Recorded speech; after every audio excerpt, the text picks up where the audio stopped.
వరలక్ష్మీ రావే మా ఇంటికి క్షీరాధిపుత్రి వరలక్ష్మీ రావే మా ఇంటికి క్షీరాధిపుత్రి వరలక్ష్మీ రావే మా ఇంటికి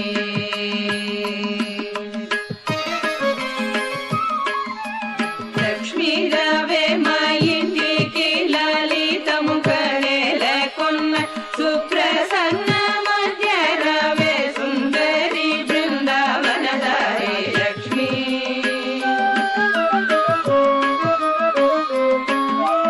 లక్ష్మీ రావే మా ఇంటికి లలితము కళేలకున్న సుప్రసన్న మధ్య రావే సుందరి బృందావనదారి లక్ష్మీ రావే మా ఇంటికి క్షీరాధిపుత్రి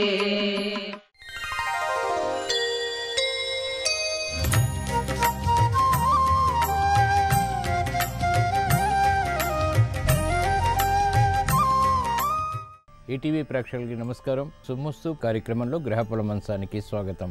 ఈనాడు శుభమస్తు కార్యక్రమంలోని గ్రహఫల మంచంలో గ్రహాల యొక్క స్థితిగతులు, వాటి యొక్క శుభాశుభ ఫలితాల గురించి పరిశీలిద్దాం. అలాగే ఈరోజు 12 రాశుల వారికి నేటి అదృష్ట సంఖ్య, ఏ దిక్కు ప్రయాణాలు శుభ ఫలితాలను కలిగిస్తాయి, రంగుల యొక్క ప్రాధాన్యత, అనుకూల దైవం, అనుకూల అంశాలతో పాటు పారిజాత పుష్పాలు శ్రీ మహాలక్ష్మీదేవికి చాలా ప్రియమైనవి. పారిజాతాల యొక్క ప్రత్యేకత ఏమిటి, పారిజాత పుష్పాలతో శ్రీ మహాలక్ష్మీదేవిని ఎటువంటి ప్రక్రియలతో పూజించాలి అనేటువంటి అంశాన్ని శ్రావణ సౌభాగ్యం అనే శీర్షికలో తెలుసుకుందాం. ముందుగా నేటి పంచాంగ వివరాలు. శ్రీ విలంబినామ సంవత్సరం, శ్రావణ మాసం, దక్షిణాయనం, వర్ష ఋతువు. ఈరోజు శ్రావణ శుద్ధ చతుర్దశి సామాన్య కార్యక్రమాలకు పనికి వస్తుంది. అలాగే వారం స్థిరవారం లేదా శనివారం. ఈరోజు చేపట్టేటువంటి ఆధ్యాత్మిక కార్యక్రమాలు, మంచి కార్యక్రమాలు, నువ్వుల దానం, అలాగే శని జపం, శని స్తుతి, శని స్తోత్ర పఠనం, శ్రవణం, ఏకాదశ పూర్వక రుద్రాభిషేకం, గోసేవ, అన్నదానం, వస్త్రదానం ఇత్యాది కార్యక్రమాలన్నీ కూడా శని ద్వారా ఏర్పడేటువంటి అతి ప్రతికూలతని, ప్రమాదాలని దూరం చేస్తాయి, ప్రశాంతతను పెంచుతాయి. ఈరోజు నక్షత్రం శ్రవణ నక్షత్రం. ఈ నక్షత్రంలో ఈరోజు పుట్టేటువంటి వారికి ఏ పాదంలో పుట్టినప్పటికీ దోషం లేదు. శ్రవణ నక్షత్రంలో ఈరోజు పుట్టేటువంటి వారికి చంద్రమహాదశుడి ప్రారంభమవుతుంది. ప్రస్తుతం చంద్రుడి యొక్క స్థితి మకర క్షేత్ర స్థితి, కేతువుతోటి కుజుడితోటి యుతుంది కాబట్టి ఇది విపరీత భావాలను కలిగిస్తుంది, తద్వారా సమస్యలను కూడా కలిగిస్తుంది. కాబట్టి ఈ దోష నివృత్తికి లలితా సహస్రనామ పారాయణ, అలాగే సుబ్రహ్మణ్య స్వామి యొక్క అభిషేకాది కార్యక్రమాలు, గణపతి హోమం వంటివి ఉపకరిస్తాయి. ఈరోజు స్థిరవారం. శని యొక్క పరిపాలన పూర్తిగా ఉంటుంది. శని యొక్క స్మరణ, స్తుతి, శని స్తోత్ర పఠనం లేదా శ్రవణం అతి ప్రతికూలతని దూరం చేస్తుంది. ఏలినాటి శని, అర్ధాష్టమ శని, అలాగే మిగతా శని దోషాల ద్వారా ఏర్పడేటువంటి ప్రతికూలతని దూరం చేస్తుంది, ప్రశాంతతను పెంచుతుంది. నీలాంజన సమాభాసం రవిపుత్రం యమాగ్రజం ఛాయా మార్తాండ సంభూతం తం నమామి శనైశ్వరం. ఈరోజు పుట్టినరోజు జరుపుకుంటున్న వారికి, వివాహ దినోత్సవం జరుపుకుంటున్న వారికి శుభాకాంక్షలు. తచ్చంయో రావృణీమహే గాతుం యజ్ఞాయ గాతుం యజ్ఞపతయే దైవీ స్వస్తిరస్తు నః స్వస్తిర్మానుషేభ్యః ఊర్ధ్వం విగాతు భేషజం శం నో అస్త్వద్విపదే శం చతుష్పదే. ఓం శాంతి శాంతి శాంతి. ఈరోజు స్థిరవారం లేదా శనివారం. శ్రీ వెంకటేశ్వర స్వామి యొక్క స్మరణ, అభిషేకాది పూజాది కార్యక్రమాలు సత్ఫలితాలని కలిగించి ప్రశాంతతను పెంచుతాయి. ఈరోజు పుట్టినరోజు జరుపుకుంటున్న వారికి, వివాహ దినోత్సవం జరుపుకుంటున్న వారికి, ఇప్పుడు శుభమస్తు కార్యక్రమాన్ని వీక్షిస్తున్నటువంటి ప్రేక్షకులందరికీ శ్రీ వెంకటేశ్వర స్వామి యొక్క అనుగ్రహం, కటాక్షం కలగాలని ప్రార్థిద్దాం. కుండలలో నెలకొన్న కోనేటి రాయుడు వాడు కుండలంత వరములు గూపిడు వాడు. కుండలలో నెలకొన్న కోనేటి రాయుడు వాడు కుండలంత వరములు గూపిడు వాడు. కుండలలో నెలకొన్న కోనేటి రాయుడు వాడు.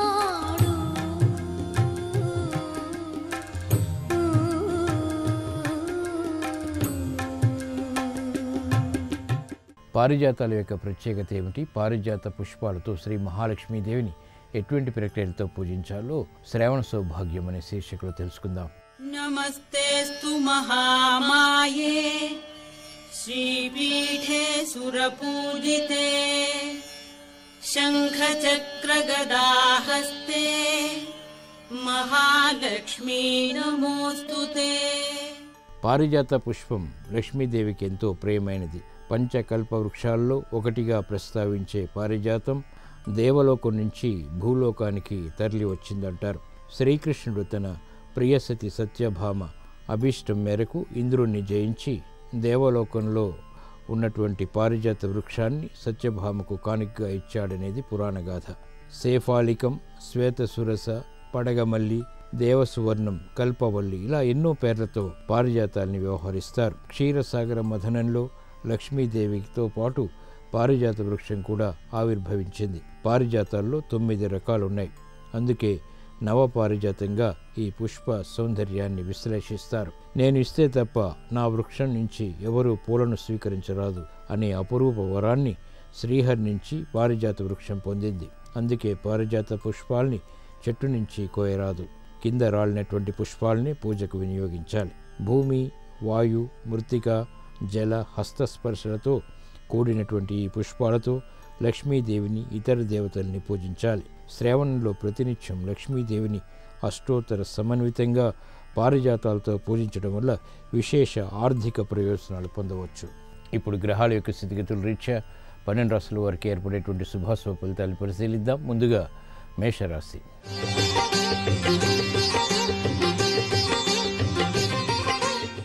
ఈరోజు మేషరాశి వారిని పరిశీలించినట్లయితే విదేశీ సంబంధిత లావాదేవీలు కలిసి వస్తాయి. నూతన కార్యక్రమాలకు శ్రీకారం చుట్టగలుగుతారు. అభివృద్ధి కార్యక్రమాల్లో ఆటంకాలు ఎదురైనప్పటికీ అంతిమ విజయాలు కూడా సాధ్యపడతాయి. తత్తరపాటు సంఘటనలు ఆలోచన విధానంలో కొనసాగుతాయి. నిర్ణయాలు తీసుకునేటువంటి పరిస్థితుల నుంచి మామూలు పరిస్థితులు ప్రయత్నపూర్వకంగా పొందగలుగుతారు. అభివృద్ధి కార్యక్రమాల్లో పాలు పంచుకునేటువంటి అవకాశాలు కూడా దగ్గరవుతాయి. ఈరోజు మీ అదృష్ట సంఖ్య 2. ఈరోజు మేషరాశి వారు తెలుపు రంగు దుస్తులు ధరించడం ద్వారా ప్రశాంతత పెరుగుతుంది. తూర్పు దిక్కు ప్రయాణాలు శుభ ఫలితాలను కలిగిస్తాయి. శనివారం సందర్భంగా ఈరోజు మేషరాశి వారు శ్రీ వెంకటేశ్వర స్వామిని తులసి దళాలతో భక్తి శ్రద్ధలతో పూజించడం ద్వారా విఘ్నాలు, జాప్యాలు వంటివి దూరమవుతాయి. విజయాలు వేగవంతంగా సాధించగలుగుతారు. ఆరోగ్య పరీక్షలు ఈరోజు మీకు మేలుని కలిగిస్తాయి.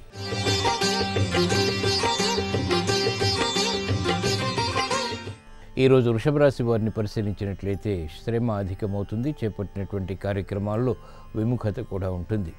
వేగవంతమైనటువంటి నిర్ణయాలు పనికిరావు. చేపట్టినటువంటి కార్యక్రమాల్లో ఆశాజనకమైనటువంటి వాతావరణం ఆర్థికంగా వ్యాపార రంగం వరకు కొనసాగుతుంది. మానసిక వేదనల నుంచి ఉపశమనం మహిళలకు లభిస్తుంది. విద్యార్థులకి శ్రద్ధ పెరుగుతుంది. శ్రమ అధికంగా ఉన్నప్పటికీ విదేశీ సంబంధిత విద్యా ప్రయత్నాలు వంటివి కలిసి వస్తాయి. ఈరోజు మీ అదృష్ట సంఖ్య 5. ఈరోజు వృషభ రాశి వారు ఆకుపచ్చ రంగు దుస్తులు ధరించడం ద్వారా ప్రశాంతత పెరుగుతుంది. ప్రమాదాలు దూరమవుతాయి. ఉత్తర దిక్కు ప్రయాణాలు ఆర్థిక విజయాలను కలిగిస్తాయి. శనివారం సందర్భంగా ఈరోజు వృషభ రాశి వారు శ్రీ వెంకటేశ్వర స్వామిని నందివర్ధనాలతో భక్తి శ్రద్ధలతో పూజించడం ద్వారా శ్రమ తగ్గుతుంది. ఆర్థిక విజయాలు వేగవంతమవుతాయి. ఆకస్మిక విజయాలు సాధించగలుగుతారు. గృహ కార్యాలు, కార్యక్రమాలు ఈరోజు మీకు అనుకూలం.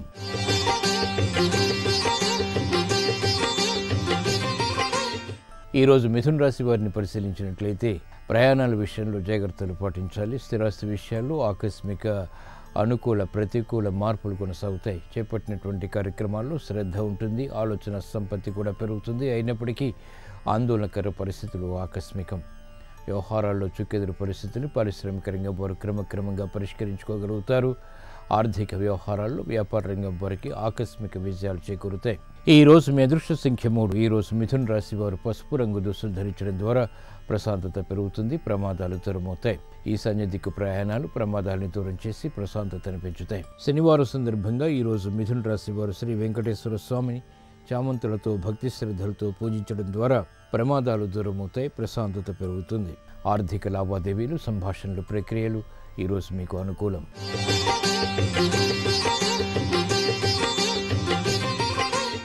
ఈరోజు కర్కాటక రాశి వారిని పరిశీలించినట్లయితే ఆందోళనకర పరిస్థితులను నియంత్రించగలుగుతారు.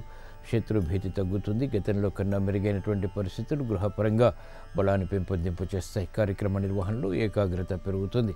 ఆగిపోయినటువంటి కార్యక్రమాలు పునఃప్రారంభించగలుగుతారు. శత్రువులు మిత్రులవుతారు. చేపట్టినటువంటి కార్యక్రమాలు వ్యాపార రంగం వారికి కలిసి వస్తాయి. న్యాయవాద వృత్తి వారికి ఉత్తమ విజయాలు సిద్ధిస్తాయి. గతంలో ఆగిపోయినటువంటి కార్యక్రమాలు మహిళలు పునఃప్రారంభించగలుగుతారు. ఈరోజు మీ అదృష్ట సంఖ్య 8. ఈరోజు కర్కాటక రాశి వారు నీలపు రంగు దుస్తులు ధరించడం ద్వారా ప్రశాంత పరిస్థితులు చేకూరుతాయి. పడమట దిక్కు ప్రయాణాలు శుభవార్తలను తెచ్చిపెడతాయి. శనివారం సందర్భంగా ఈరోజు కర్కాటక రాశి వారు శ్రీ వెంకటేశ్వర స్వామిని ఎర్ర గులాబీలతో భక్తి శ్రద్ధలతో పూజించడం ద్వారా శత్రుభీతి పోతుంది. మానసిక ధైర్యం పెరుగుతుంది. గృహ కార్యాలు కార్యక్రమాలు ఈరోజు మీకు అనుకూలం.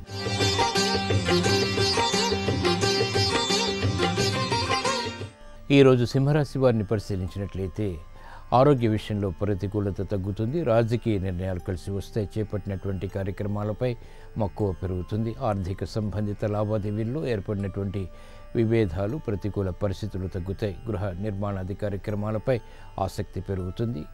నూతన కార్యక్రమాలు గృహపరంగా చేపట్టగలుగుతారు. శుభ ప్రయత్నాల్లో కూడా గుర్తింపు లభిస్తుంది.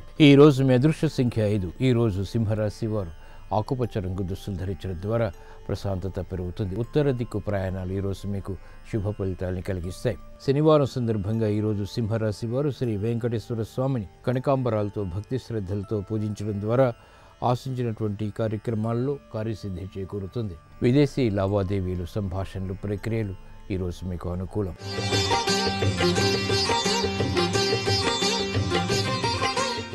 ఈరోజు కన్యారాశి వారిని పరిశీలించినట్లయితే అలంకరణకి ప్రాధాన్యతనిస్తారు. ఆర్థిక పరిస్థితి మెరుగవుతుంది. సంభాషణలు రుచిస్తాయి. కుటుంబ వ్యవహారాల్లో జోక్యం ద్వారా ఏర్పడినటువంటి అనుకూలత ఆనందాన్ని కలిగిస్తుంది. కార్యక్రమాలను వేగవంతంగా పూర్తి చేయగలుగుతారు. విదేశీ సంబంధిత లావాదేవీలు వంటివి ఉపకరిస్తాయి.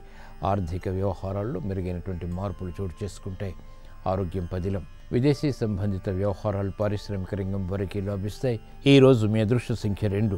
ఈరోజు కన్యారాశి వారు తెలుపు రంగు దుస్తులు ధరించడం ద్వారా ప్రశాంతత పెరుగుతుంది. తూర్పు దిక్కు ప్రయాణాలు శుభ ఫలితాలను కలిగిస్తాయి. శనివారం సందర్భంగా ఈరోజు కన్యారాశి వారు శ్రీ వెంకటేశ్వర స్వామిని పారిజాతాలతో భక్తి శ్రద్ధలతో పూజించడం ద్వారా ఆర్థిక విజయాలు వేగవంతమవుతాయి. అనుకూల పరిస్థితులు గృహపరంగా ఆనందాన్ని కలిగిస్తాయి. విద్యా ప్రయత్నాలు ఈరోజు మీకు అనుకూలం.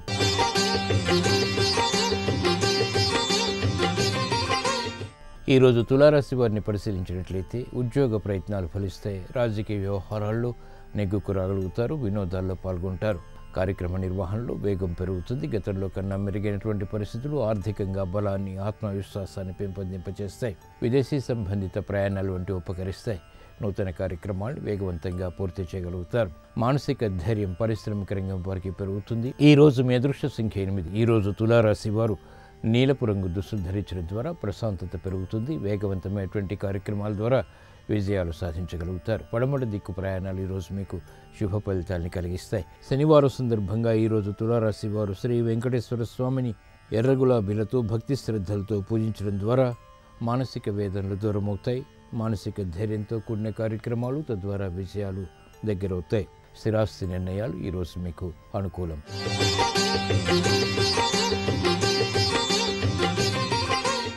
ఈరోజు వృశ్చిక రాశి వారిని పరిశీలించినట్లయితే మానసిక ధైర్యం కొనసాగుతుంది. సంభాషణ విషయంలో ఏర్పడినటువంటి ప్రతికూల పరిస్థితుల్ని తెలివైన నిర్ణయాల ద్వారా పరిష్కరించుకోగలుగుతారు. ఉద్యోగ సంహిత కార్యక్రమాల్లో ప్రోత్సాహం లభిస్తుంది. నూతన కార్యక్రమాలు గృహపరంగా కూడా ప్రారంభించగలుగుతారు. శ్రమ అధికంగా ఉన్నప్పటికీ చేపట్టినటువంటి కార్యక్రమాల్లో ఆసక్తికరమైనటువంటి అంశాలు బలాన్ని పెంపొందింపచేస్తాయి. ఆరోగ్యం పర్వాలేదు. ఈరోజు మీ అదృష్ట సంఖ్య 5. ఈరోజు వృశ్చిక రాశి వారు ఆకుపచ్చ రంగు దుస్తులు ధరించడం ద్వారా ప్రశాంతత పెరుగుతుంది.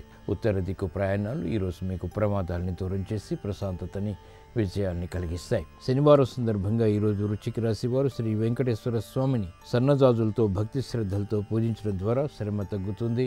ధైర్యంతో కూడిన కార్యక్రమాలు తద్వారా విజయాలు దగ్గరవుతాయి. వ్యాపార ఒప్పందాలు ఈరోజు మీకు అనుకూలం.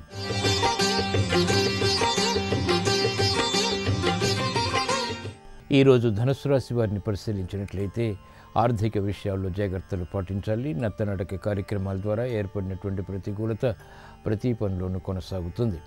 విద్యార్థులకి మందత్వం పెరుగుతుంది. చేపట్టినటువంటి కార్యక్రమాల్లో విముఖత మహిళలకు కొనసాగుతుంది. ఆసక్తికరమైనటువంటి కార్యక్రమ నిర్వహణ స్థిరాస్తి రంగం వారు చేపట్టినప్పటికీ ప్రతికూల పరిస్థితులు, విఘ్నాలు, జాప్యాలు వంటివి కూడా కొనసాగుతాయి. ఈ రోజు మీ అదృష్ట సంఖ్య 3. ఈ రోజు ధనస్సు రాశి వారు పసుపు రంగు దుస్తులు ధరించడం ద్వారా ప్రశాంతత పెరుగుతుంది. ఈశాన్య దిక్కు ప్రయాణాలు శుభ ఫలితాలను కలిగిస్తాయి, ప్రమాదాలను దూరం చేస్తాయి. శనివారం సందర్భంగా ఈ రోజు ధనస్సు రాశి వారు శ్రీ వెంకటేశ్వర స్వామిని తులసి దళాలతో భక్తి శ్రద్ధలతో పూజించడం ద్వారా వేధిస్తున్నటువంటి సమస్యలకు పరిష్కారాలు లభిస్తాయి. ఆరోగ్య పరీక్షలు ఈరోజు మీకు అనుకూలం.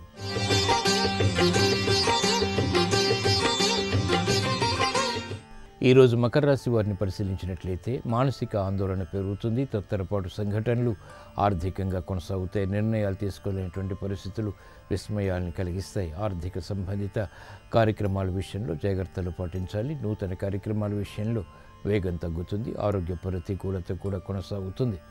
చేపట్టినటువంటి కార్యక్రమాలు వ్యాపార రంగం వారికి మొదట ప్రతికూలత, తర్వాత అనుకూలతని కలిగిస్తాయి.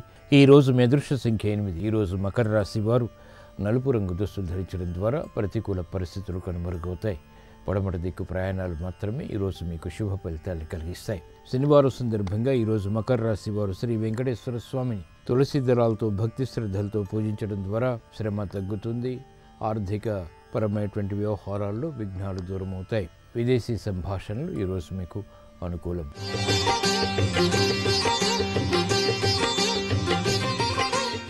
ఈరోజు కుంభరాశి వారిని పరిశీలించినట్లయితే మానసిక ఉల్లాసం పెరుగుతుంది. చేపట్టినటువంటి కార్యక్రమాల్లో ఆత్మవిశ్వాసాన్ని కలిగి ఉంటారు. గతంలో కన్నా మెరుగైనటువంటి పరిస్థితులు గృహపరంగా ఆత్మవిశ్వాసాన్ని పెంపొందింపచేస్తాయి. కార్యక్రమాన్ని నైపుణ్యంతో పూర్తి చేయగలుగుతారు. శత్రుభీతి పోతుంది. మిత్రుల ద్వారా లబ్ధి చేకూరుతుంది. గృహ నిర్మాణాది కార్యక్రమాలు వంటివి చేపట్టగలుగుతారు. కార్యక్రమ నిర్వహణలో న్యాయవాద వృత్తి వారికి ఉత్తేజం పెరుగుతుంది.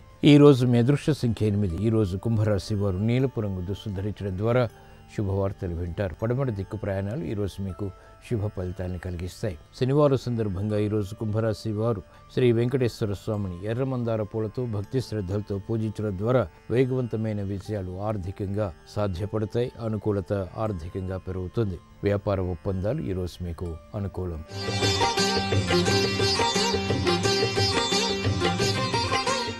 ఈరోజు మీనరాశి వారిని పరిశీలించినట్లయితే కార్యక్రమాల్ని ఒక్కొక్కటిగా పూర్తి చేయగలుగుతారు. అవమానకర సంఘటనలు ఉన్నప్పటికీ నెట్టుకు రాగలుగుతారు. ఆర్థిక వ్యవహారాల్లో అనుకూలత ఉన్నప్పటికీ విఘ్నాలతో కూడినటువంటి విజయాలు సాధించగలుగుతారు. ఉద్యోగ సంబంధిత కార్యక్రమాల్లో పైవారితో సంభాషణలు చేసేటప్పుడు జాగ్రత్తతో కూడిన సంభాషణలు మాత్రమే ఉపకరిస్తాయి. సమస్యలను దూరం చేస్తాయి. ఆరోగ్య విషయంలో జాగ్రత్తలు పాటించాలి. ఈరోజు మీ అదృష్ట సంఖ్య 2. ఈరోజు మీనరాశి వారు తెలుపు రంగు దుస్తులు ధరించడం ద్వారా ప్రశాంతత పెరుగుతుంది. తూర్పు దిక్కు ప్రయాణాలు ఈరోజు మీకు శుభ ఫలితాలను కలిగిస్తాయి. శనివారం సందర్భంగా ఈరోజు మీనరాశి వారు శ్రీ వెంకటేశ్వర స్వామిని చామంతులతో భక్తి శ్రద్ధలతో పూజించడం ద్వారా అవమానకర సంఘటనలు దూరమవుతాయి. ప్రమాదాలు కూడా దూరమవుతాయి. విదేశీ లావాదేవీలు, సంభాషణలు ఈరోజు మీకు అనుకూలం. ఈరోజు స్థిరవారం లేదా శనివారం మీ సాయంత్రం సంధ్యా సమయంలో గోసేవ, నల్ల నువ్వులు దానంగా ఇవ్వడం ద్వారా ఆర్థిక సమస్యలు కనుమరుగవుతాయి.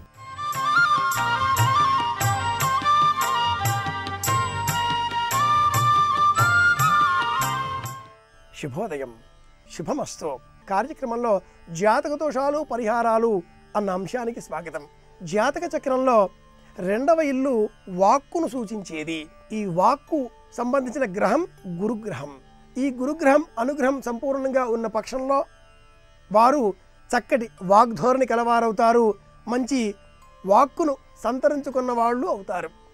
అలా కాని పక్షంలో ఒక్కొక్కసారి జాతక చక్రంలో 2వ ఇంట శని ఉన్నప్పుడైతే వారికి ఆ వాక్కు కొంచెం నెమ్మదిగా ఉపయోగపడుతుంది. ఆగి మాట్లాడే అవకాశం వారికి లభిస్తుంది.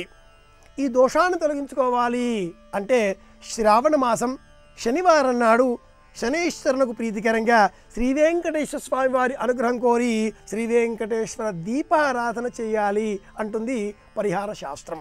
ఆ దీపారాధన పరిహారం ఎలా అనుకుంటే బియ్యం పిండి, బెల్లము, ఆవు నెయ్యి వీటిని మేళవించి ఆవు పాలతో తడిపి దీపం ప్రమిద వలె సిద్ధం చెయ్యాలి.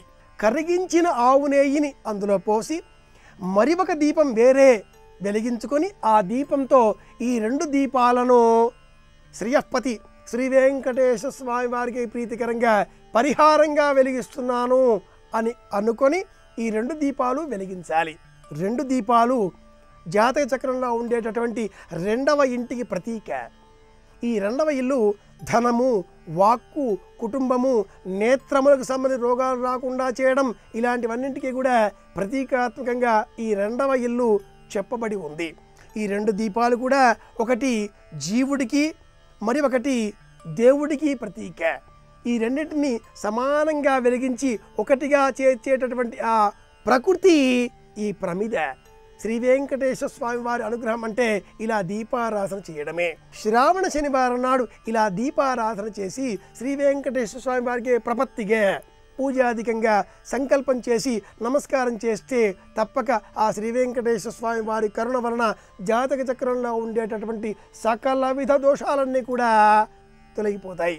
ఈ శనైశ్చరుడు 2వ ఇంట ఉన్న పక్షంలో ఈ దోషం అధికంగా ఉంటుంది. అలాగే శని ఏ భావనలో ఉన్నా, ఏ స్థానంలో ఉన్నా ఆ స్థానానికి సంబంధించినటువంటి ఫలాన్నే అందజేస్తాడు. 2వ ఇంట ఉంటే వాక్కు నెమ్మది కావడం, ధనం ఆలస్యంగా రావడం, 3వ ఇంట ఉన్న పక్షంలో సోదరీ సోదరులతో వాగ్యుద్ధాలు తరచుగా రావడం, 4థంలో ఉన్న పక్షంలో అర్ధాష్టమ శని వచ్చే డబ్బు రాకుండా పోవడం, ఆకస్మిక ప్రయాణాలు సంభవించడం, అనుకోకుండా ఇబ్బందులు ఎదురు కావడం, 5మంలో ఉంటే సంతానం ఆలస్యంగా కలగడం, ఇలాంటివన్నీ కూడా ఈ శని ఏ ఇంట ఉన్నా కూడా సూచిస్తూ ఉంటాడు. కనుక సకల విధములైన శని దోషాలు పోవాలంటే కూడా శ్రావణ మాసంలో ప్రత్యేకించి శనివారం నాడు ఇలా దీపారాధన చేయాలి. శని దోషం ఎక్కువగా ఉన్నటువంటి వారు ఈ దీపారాధన చేసే సమయంలో శనైశ్చర స్తోత్రం కోణస్థపింగళోపభ్రు ఆ స్తోత్రాన్ని పారాయణం చేసినా కూడా మంచి ప్రయోజనం చేకూరుతుంది. అలాగే శనివారం నాడు ఇంకా దోషాలు ఎక్కువగా ఉన్నటువంటి వారు రోజంతా కూడా ఉపవాసం చేసి సాయంత్రం సూర్యాస్తమయానికంటే పూర్వం నువ్వులను దానంగా ఇచ్చినా లేక నువ్వులను ఆవుకు ఆహారంగా అందజేసినా కూడా శని దోషాలు కొంత తగ్గుతాయి. జ్యోతిర్వైద్యాన్ని మనం పరిశీలన చేస్తే శని కారణంగా వచ్చేటటువంటి రోగాలలో అధిక భాగం ఈ కాలంలోనే, అంటే సూర్యనారాయణమూర్తి ఇలా కన్యా, తుల, వృశ్చికం ఈ రాశులలో సంచారం చేసేటటువంటి రోజులలోనే అధికంగా వస్తూ ఉంటాయి అని కూడా జ్యోతిర్వైద్యం గుర్తించింది. కనుకనే దానికి పరిహారంగా శనివారం నాడు ఇలా నువ్వుల నూనె దానంగా ఇవ్వడం, నల్ల వస్త్రం దానంగా ఇవ్వడం, దూది దానంగా ఇవ్వడం, ఉప్పు దానంగా ఇవ్వడం, ఇనుప వస్తువులు దానంగా ఇవ్వడం, ఇలాంటి వాటిని సూచించింది. అయితే శ్రావణ మాసం మరింత ప్రత్యేకం కనుక ఈ శ్రావణ మాసంలో ఇలా శనివారం వచ్చిన రోజున ప్రత్యేకంగా శ్రీ వెంకటేశ్వర స్వామి వారి దీపాన్ని వెలిగించిన ఆ శని దోషాలన్నీ కూడా తిరిగిపోతాయి.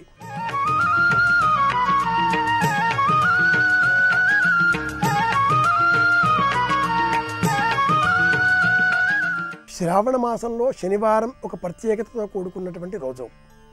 ఇటువంటి శనివారం నాడు సూర్యాస్తమయానికంటే పూర్వం 48 నిమిషాల సమయంలో ఇంటిలో నువ్వుల నూనెతో దీపం వెలిగించి ఆ దీపాన్ని చూస్తూ శివాయ గురవే శివాయ గురవే అంటూ శివనామస్మరణ చేసినా, అలాగే శ్రీ వెంకటేశ్వర స్వామి వారికి సంబంధించిన స్తోత్ర పాఠాలు ఏవి చదివినా తప్పక ఆ ఇంట్లో ఆ వెంకటేశ్వర స్వామి వారి అనుగ్రహం వల్ల అఖండ ఐశ్వర్యాలు కూడా శాశ్వతంగా కొలువై ఉంటాయి. శనివారం నాడు ఆంజనేయ స్వామి వారిని ఆరాధన చేసినా కూడా మేలు కలుగుతుంది. సంక్షిప్తంగా ఇవి ఈనాటి మన జాతక దోషాలు పరిహారాలలో కొన్ని విషయాలు. మరిన్ని విషయాలతో మళ్ళీ రేపు కలుసుకుందాం. శుభమస్తు. జయ జయ హే మధుసూదన కామిని ధనలక్ష్మి రూపేణ పాలయ మాం, ధనలక్ష్మి రూపేణ పాలయ మాం.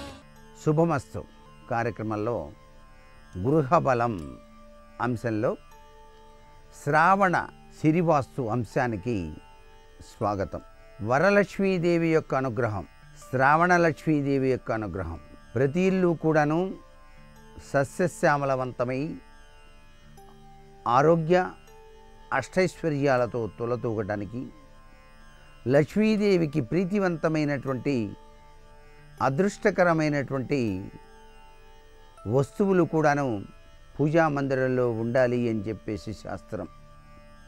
వాటిలో భాగంగానే పూర్వజన్మల కర్మఫలాన్ని ఈ జన్మలో సత్కర్మల ద్వారా తొలగించుకోవచ్చు అనేటువంటి విషయం ప్రతి ఒక్కరూ కూడా మనస్ఫూర్తిగా విశ్వసించాలి.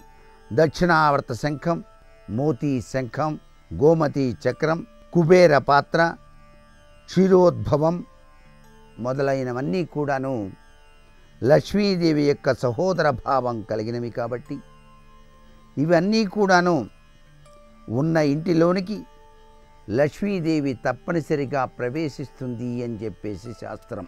జీవితంలో మహాలక్ష్మి ధ్యానం స్మరణతో పాటు లక్ష్మీదేవికి సంబంధించినటువంటి యంత్రాలని కూడా స్థాపితం చేయటం కూడా అవసరం. శ్రీ యంత్రం, కనకధార యంత్రం, కుబేర యంత్రం, ఈ మూడింటి సమన్వయం లక్ష్మీ సాధనకు పూర్ణత్వాన్ని మనకు ప్రసాదిస్తుంది అంటోంది శాస్త్రం.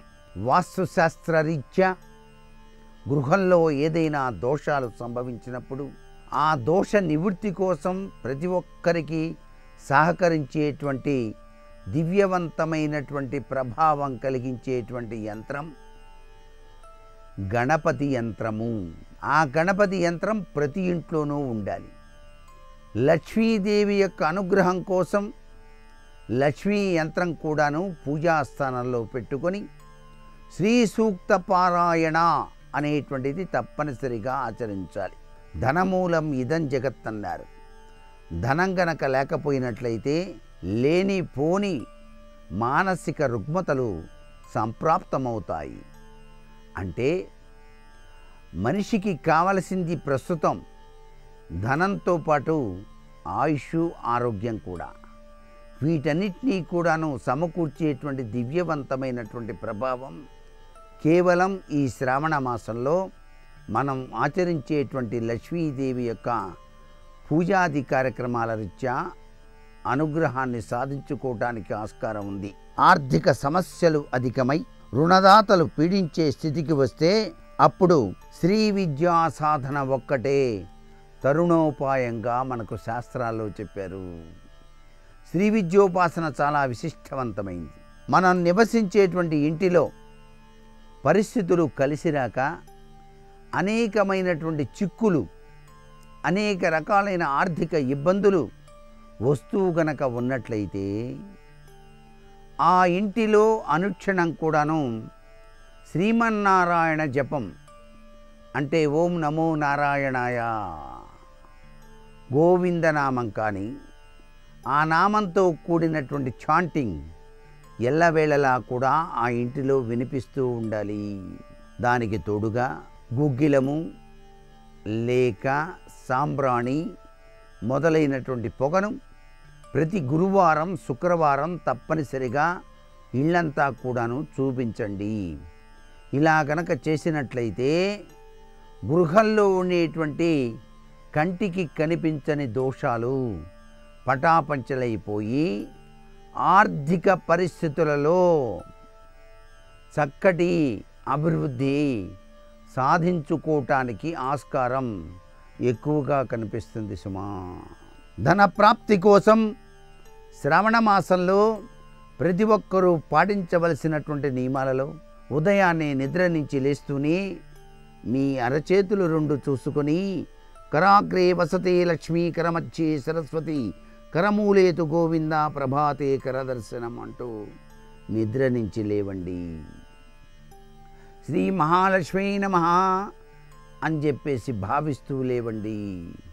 ఇలా గనక ఈ శ్రావణ మాసంలో గనక మీరు గనక పాటించినట్లయితే పవిత్రవంతమైనటువంటి పుణ్య నదీ క్షేత్రాలని దర్శించి అక్కడ దైవ లక్షణ స్వరూపంతో ఆ మనసు నిండా కూడాను ఆ శ్రీమన్నారాయణ్ణి, లక్ష్మీదేవిని మనసులో తలుచుకుంటూ మీరు గనక దర్శనీయ క్షేత్రాన్ని దర్శించినట్లయితే తప్పనిసరిగా ఆ క్షేత్ర మహిమాన్వితమైన తత్వరీత్యా కూడా మీరు పలు రంగాలలో అభివృద్ధిని సాధించడానికి ఆస్కారం ఎక్కువగా ఉంటుంది సుమా. మరికొన్ని ముఖ్య విషయాలు రేపటి శుభమస్తు కార్యక్రమంలోని గృహబలం విషయంలో తెలుసుకుందామా మరి? సర్వే జనా సుఖినో భవంతు.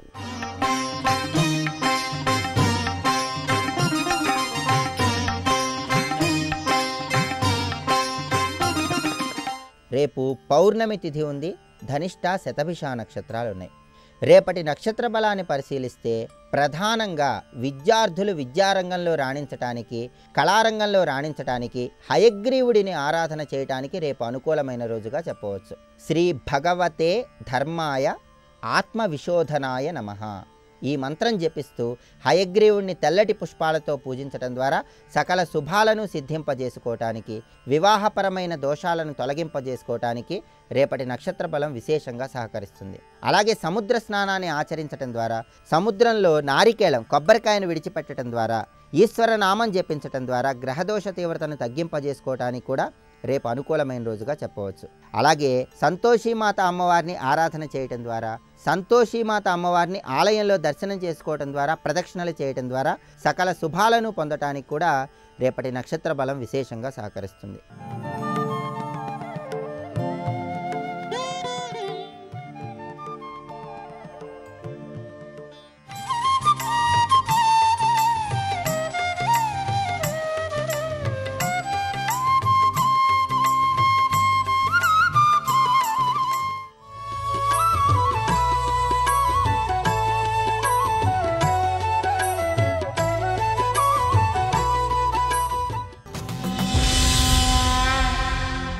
బీజస్యాంతరివంకురో జగదిదం ప్రాంగ్ నిర్వికల్పం పునః మాయాకల్పిత దేశకాలకలనా వైచిత్ర చిత్రీకృతం మాయావీవ విజృంభయత్యపి మహాయోగీ వయస్వేచ్ఛయా తస్మై శ్రీగురుమూర్తయే నమయిదం శ్రీదక్షిణామూర్తయే అంటారు దక్షిణామూర్తి స్తోత్రంలో శంకర భగవత్పాదులు.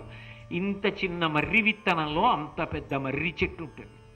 అది ఊడలు దింపుకుంటూ ఎంత దూరమైనా విస్తరించి వెళ్ళిపోతుంది. అందుకే కదా ఒకప్పుడు చెన్నైలో అడయార్ మర్రి చెట్టు అని దర్శనీయమైనటువంటి స్థలాల్లో మర్రి చెట్టు ఒకటి.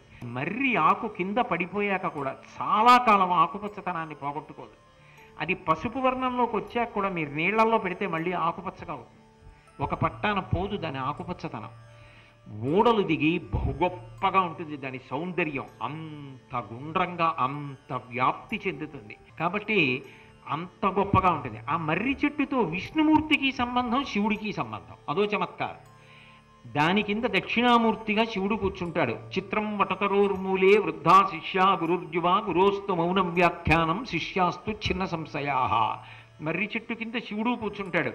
మర్రి ఆకు మీద మహాప్రళయంలో శ్రీ మహావిష్ణువు పడుకుంటాడు.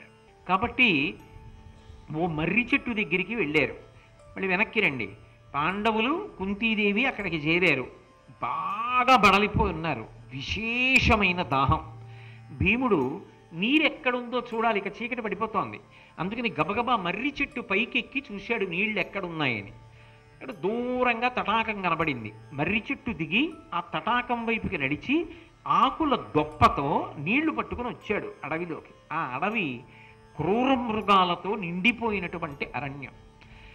వాళ్ళు బయలుదేరి ఈ సొరంగ మార్గంలో వచ్చి ప్రాణాపాయ స్థితిలో ఉన్నామన్న భయం చేత పారిపోయి వచ్చారు కదూ.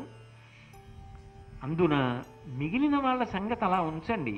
కుంతీదేవికి అందులో 5గురిలో ఒక్కడు బ్రతికినా చాలన్న మాట ఉంటుందా? ఒక తల్లికి 5గురిలో ఎవరో ఒకరు వెళ్ళిపోయినా పర్వాలేదు అనగలదా తల్లి? 5గురు కావాలి. అందున మాతృత్వమునకున్నటువంటి లక్షణం ఏమిటో తెలుసా? తన ప్రాణం పోయినా పర్వాలేదు, తన పిల్లలు బతకాలి. తన ప్రాణం పోయినా అన్న మాటకు అర్థం ఏమిటో తెలుసా? తన పిల్లల తర్వాత కాదు, తన ప్రాణం పోయాక పిల్లలకి ఏదన్నా అపకారం జరగాలి. అందుకే తల్లి బిడ్డడి విషయంలో ఏమైనా అవుతుందేమో అంటుంది, కానీ అమంగళకర వాక్కు కూడా ఉచ్చరించదు. అమ్మతనం అన్న మాట వెనక అంత ప్రేమ ఉంటుంది. అందుకే ఆ అమ్మ ఎంత ప్రేమతో ఉంటుంది అనడానికి ఒక్కటే ఉదాహరణ. కోడిపెట్ట చూడండి, చాలా అల్పప్రాణి. అంత అల్పప్రాణి అయినటువంటి కోడికి అన్నిటి చేత ప్రమాదమే. కుక్కొచ్చినా కంఠం కొరికేస్తుంది, పిల్లొచ్చినా కంఠం కొరికేస్తుంది. ఎప్పుడు మృత్యు వచ్చేస్తుందో దానికి ఎవరూ చెప్పలేరు. అటువంటి కోడి తన గుడ్లు పొదిగి పిల్లలు వస్తే మాత్రం ఆ 7ో 8ో కోడి పిల్లలతో కలిసి వెడుతూ ఇలా ముక్కుతో కొట్టి ఏ చిన్న కీటకాన్నో పట్టుకు తిని వెంటనే దానికి ఎవరు నేర్పారు? ఏ శిక్షణా కేంద్రానికి వెళ్ళింది?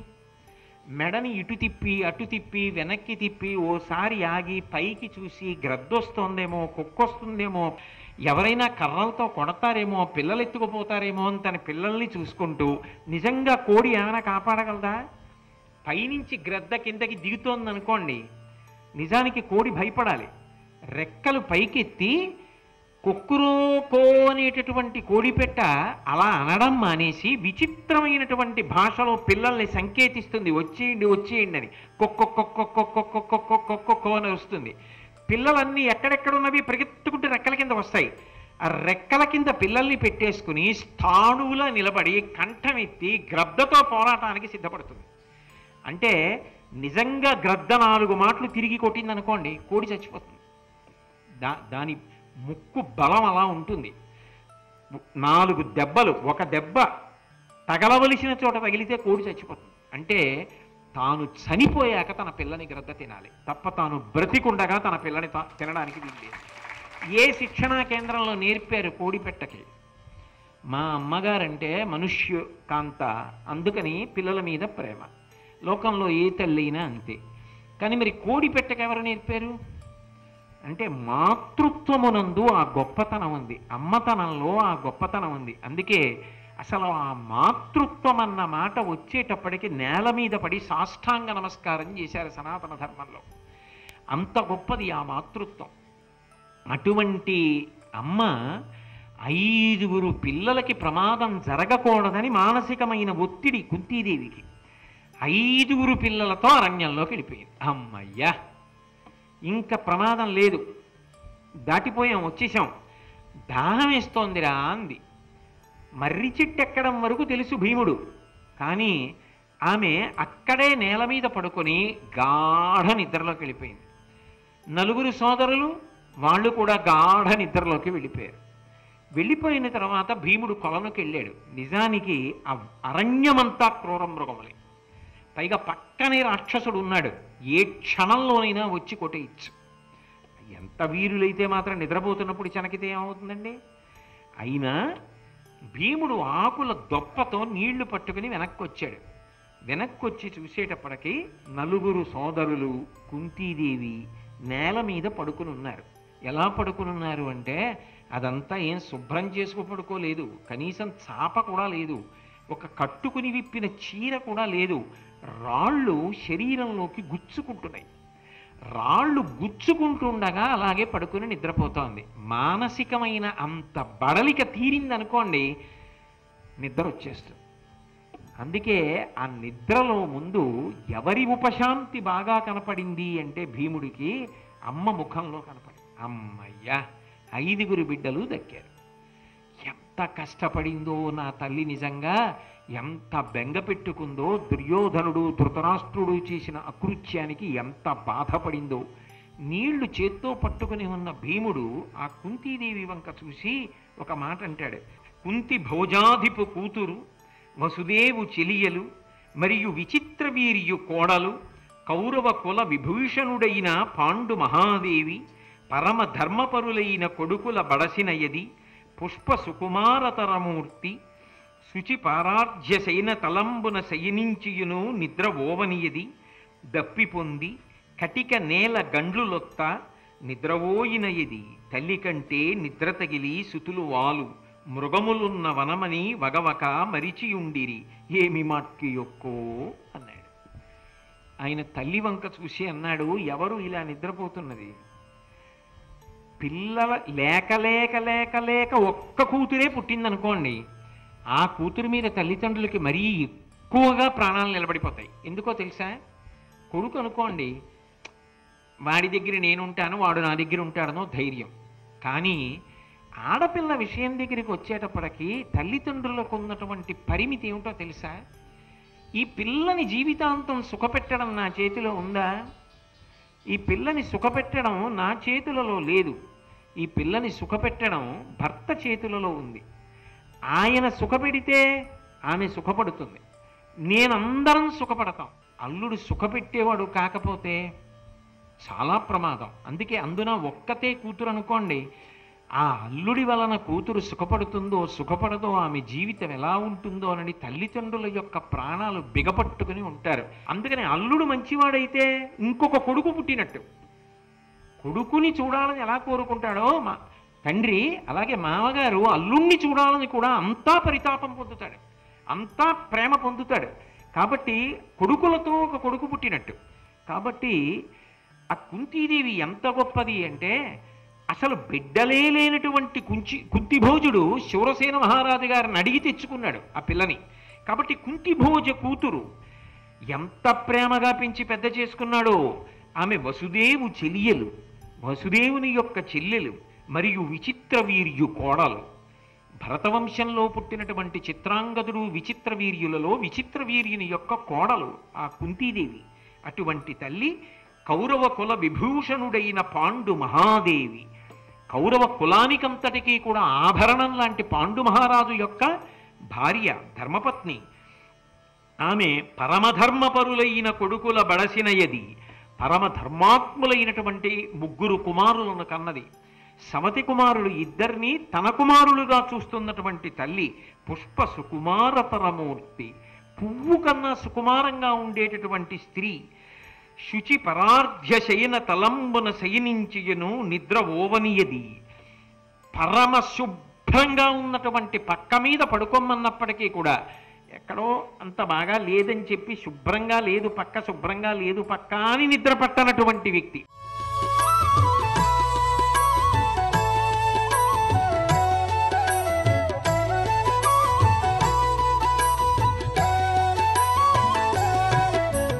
సర్వం శ్రీ ఉమామహేశ్వర పరబ్రహ్మార్పణమస్తు.